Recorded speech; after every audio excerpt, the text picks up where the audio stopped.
2 surefire ways to save for retirement. In this video, you will learn safe ways to save for retirement. Not everyone has the foresight or means to save for retirement.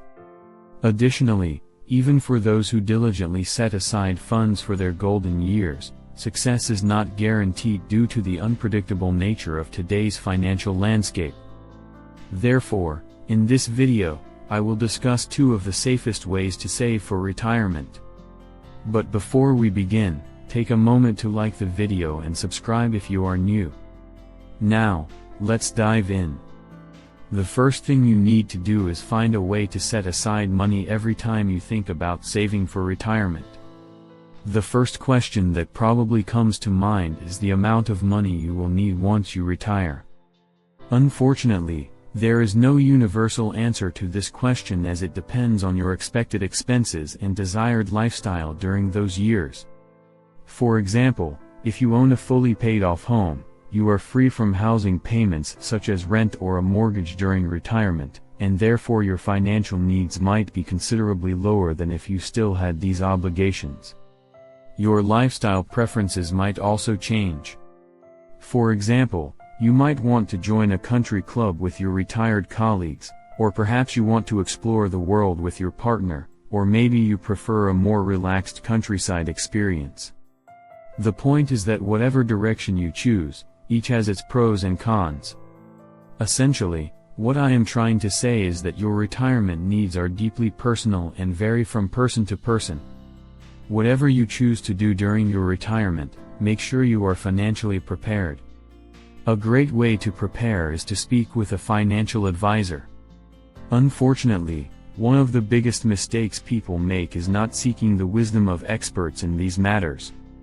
Unfortunately, when they reach retirement, they are shocked by how different it is from the picture they had in mind. So, if it's not too late, I want as many of you as possible to benefit from the free service Money Pickle offers. If you use my link in the description, moneypickle.com offers practical wisdom. By the way, this is not sponsored, I just believe many of you would benefit from the service they are offering. Additionally, it is absolutely free. All you have to do is book a time on the calendar, and you're set. Then, they will connect you with an experienced financial advisor for free who will guide you through what you need to prepare for a good retirement or answer any questions you may have. This is a free service, so you can sign up and opt out at any time. Many of you have already benefited from their services, but if you haven't yet, you should absolutely check them out.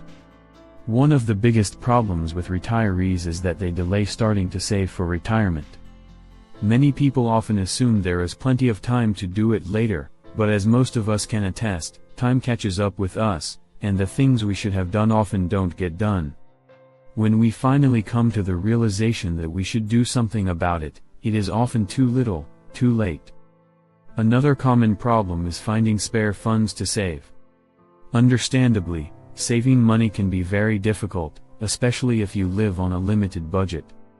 But perhaps some of these suggestions can help, even if they may not work for everyone.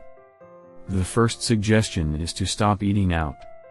If you eat takeout twice a week and pay $12 for a meal you could prepare for $4 at home, you could put about $74 a month into your retirement savings.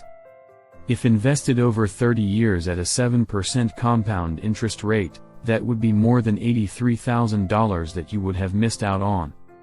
Suggestion number 3, have your budget for clothes and shoes.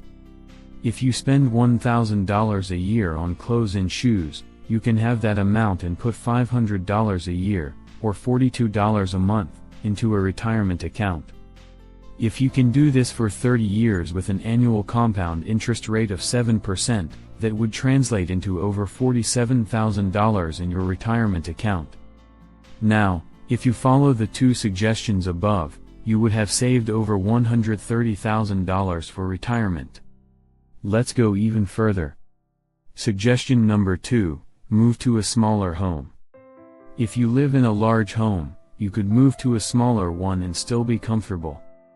If you do this, your mortgage payments will decrease significantly. For example, if your current monthly payment is $2,800, which is the average for American families, a smaller home might cost you a monthly mortgage of about $1,600. That translates into $1,200 in savings every month and $14,400 every year. Now, if you were to invest these savings with an annual compound interest rate of 7% for 30 years, that would translate into over $1,360,000. Now, if you have followed all three of these suggestions so far, you would have saved about $1.5 million. Let's go even further. Suggestion number 1, start a part-time business. This is a more offensive than defensive strategy. Instead of just looking at expenses to cut, consider working a few extra hours a week, maybe in your own business, and investing that income into your retirement savings.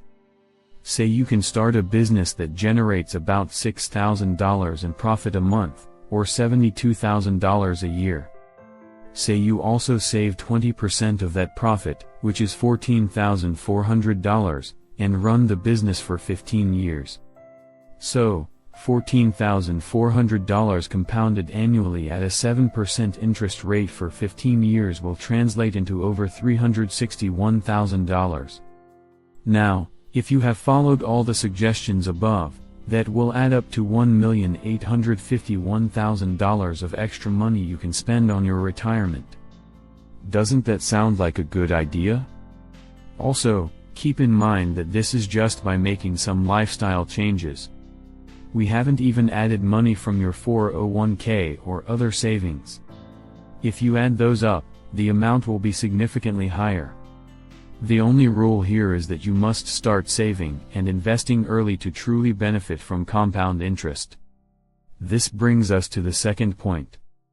The second best way to save for retirement is to start developing the habit when you are young or right now. You need to understand how to save more and invest correctly for retirement so that you don't live a poor life in a rundown house when you are 70 years old. If you are not already saving, it is better that you start making it a habit today.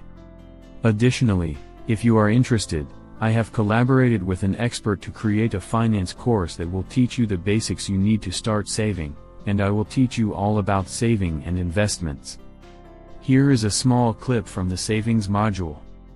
Hello, my name is Jack Warner, and this is a video that is part of our series of videos on personal savings.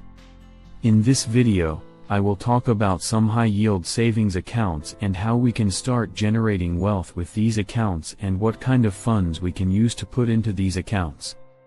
So first of all, what exactly is high yield? That sounds like such a big financial term that finance gurus use, and it's annoying that they use this kind of terminology, but it is something we need to understand. In many other videos, we have mentioned the emergency fund several times in personal savings, especially in the series of videos on personal savings.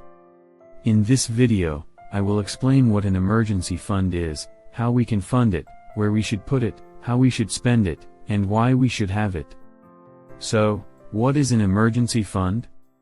If you want access to all the teachings, all you have to do is subscribe and become a member of the channel, which now costs only $39 a month.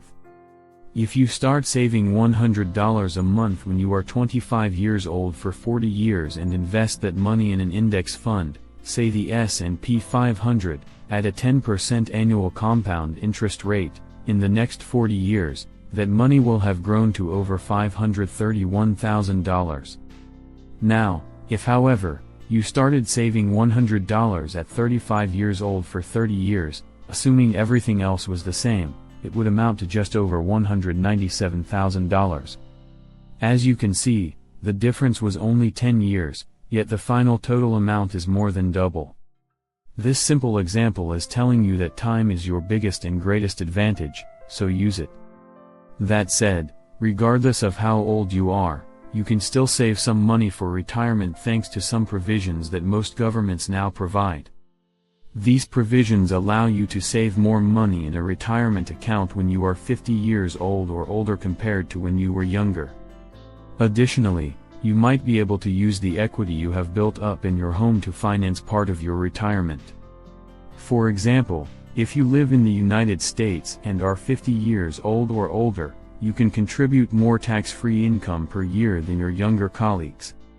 For example, while the standard contribution to your normal retirement plans is $5,000 per year, anyone who is 50 years old or older can contribute an additional $1,000.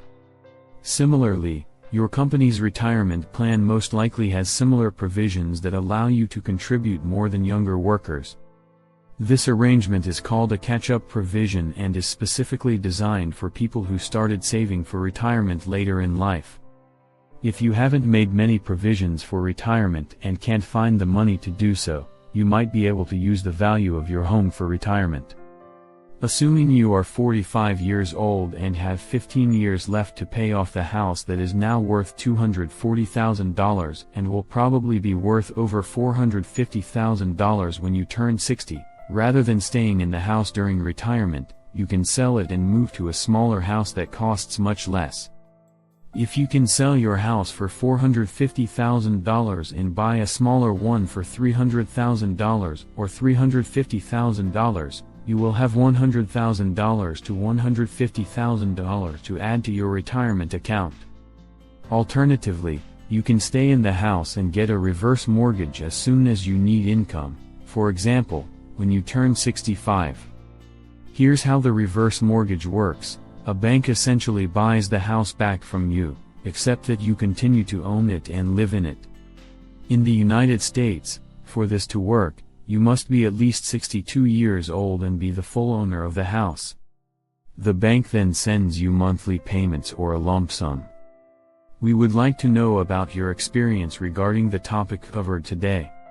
Share it with us in the comments and, if you have any questions, do not hesitate to ask them. We will gladly respond. Your like would be a source of satisfaction for us, and of course, do not forget to subscribe to the channel so you don't miss the upcoming publications.